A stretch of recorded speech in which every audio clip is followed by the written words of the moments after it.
Let me just tell you, that man did not speak to me the rest of the time that they were there. They had like several days left. I think she was there 7 days, had been there two, and they had 5 days. He did not speak to me the rest of the time. The daughter was so pleasant. She had traveled. She had traveled to a nearby country that she told me about that I'm actually very intrigued by. I think it's called Bhutan. I can't remember if that's the name, but I did research it. I looked into it, and she was telling me how it's beautiful. Great girl, open minded, young, but just like always, these older generations with their ways and trying to impose their ways on the younger generations. I'm in the middle. I'm in the middle of them. He was like older than me, maybe a decade, I don't know.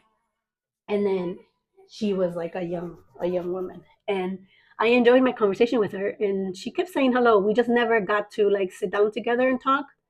Our schedules didn't match. Like we would just see each other and say hello after that, and maybe like exchange a few things after that. But he never looked at me again.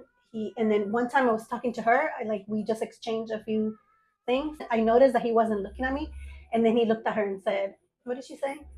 And then she had to tell him what I was saying, because my fast English speaking, I forget. And just the daughter was very fluent, like all the young people are, and then the older people are not.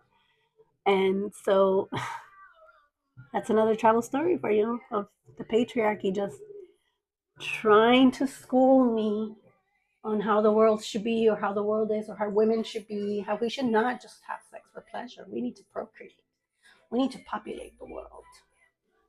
I mean, there's no wonder there's a male loneliness pandemic, and women don't want to be married anymore and don't want to subscribe to this archaic, patriarchal type of thinking. Like, why would we? Why would we? My generation is still subscribed to that.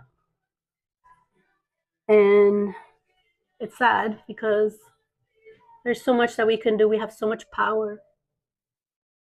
And I believe in love and reciprocating love.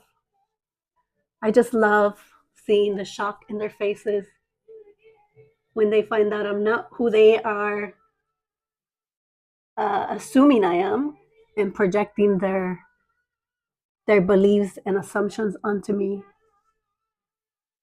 It's lovely to watch it crumble down and just see it in their faces.